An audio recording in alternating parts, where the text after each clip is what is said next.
Alright, so my fog lights just arrived. Let's get the box open.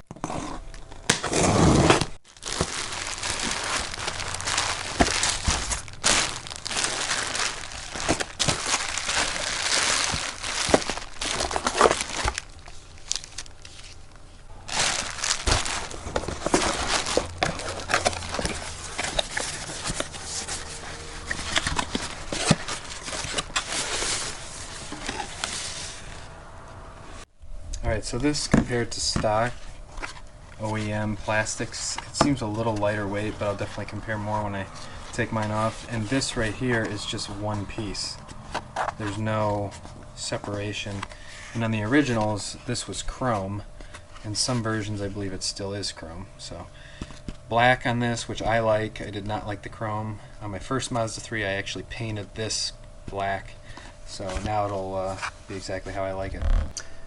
Okay, so the beginning instructions here. Step 1. Right tools are required to ensure proper execution of the work, such as wrench, nippers, flat tip screwdriver, Phillips screwdriver, clip remover, shop towel, cardboard or blanket, and the so on.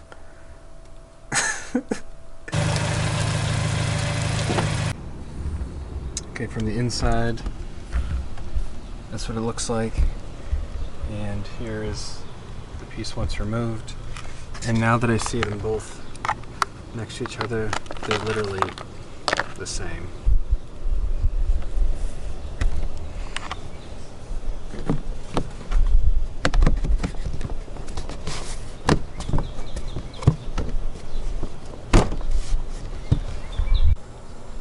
Okay, so this slid right in, and I'm just screwing these in, which when your car does not come with them, you screw through this spot that doesn't really have, so you screw through this spot here, so you create your own. Alright, so I've got all of this in place, but I have decided that, see, like, it comes with a connector, that right where that green, that's the bulb from the fog light I just installed, and the car comes with the ability to have fog lights. So I'm just gonna install an aftermarket, whatever this is called, the Stalk, that has the fog light on it, because I tried routing the wiring through here and I have no idea where to go, and the instructions don't even tell you. And I won't like that final product with everything. So I'm gonna order this and have that installed, and then I will give you an update once I have that finished. Alright, so my new bulbs fit in here, but my old ones did not. So those really large ones I showed you in the last video would not turn once they were inside this slot, but this one went in and turned perfectly. So I just moved the new ones to the fogs, and one down, one to go, but I'm wrapping it up for the day because we are about to go out to dinner.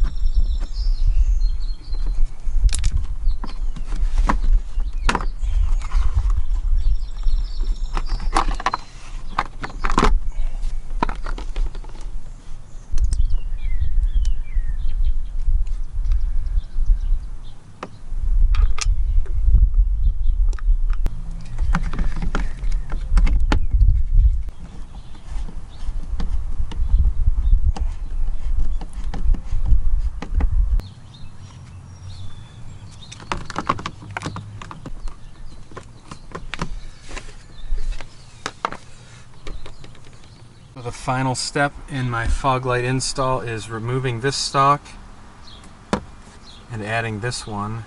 Has the fogs, and it has the auto lights, which I have with my vehicle. It was very difficult to find this one.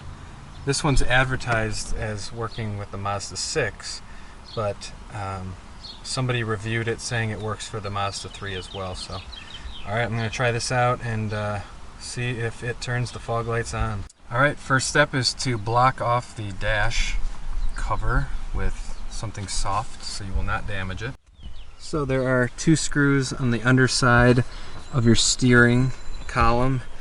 There's one here and one right there. So I've removed those. And then you just very gently kind of pull apart the top part from the bottom part, and that'll reveal where this plugs in. So I now have it separated where I have access to my turn signal and light lever. So now let's try to remove this. Okay, so I got the old one out. Here is where it went into. The hardest part is getting this tab to push down so that you can get this whole piece to pull out. And I actually, well, I could show you once my new one is in what I used. I used these tweezers because they were thin enough to push in kind of behind it. So let me get the new one in, test if it works, and then I'll let you know how I work that out. Here's my new one. So it literally slides right in, snaps into place. Let's test this baby out.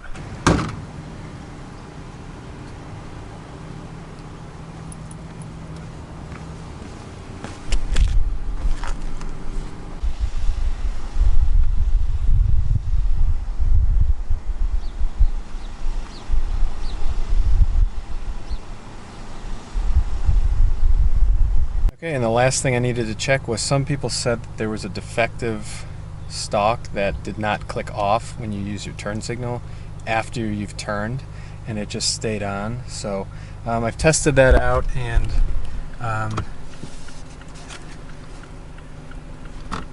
that works. So all is good and everything checks out. So the install is complete and nothing went wrong.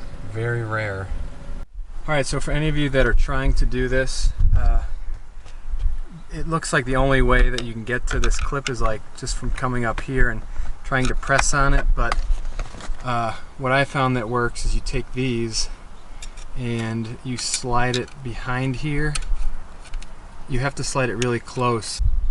So as you can see on here, there's like this little half circle, and you have to slide that just above it, and then it presses on that, and then I was able to get it out. So that was how it worked for me.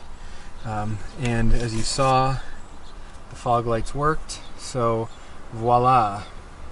I didn't have to add any fuses, and it all worked out pretty easily, just plug and play. So I would highly recommend just spending the extra 40 or 50 bucks on one of these guys instead of having to rewire everything and have it come through the firewall and add a little cheap looking button. You can have it all integrated into your regular column there. Alright guys, thanks for watching, and we'll see you in the next video.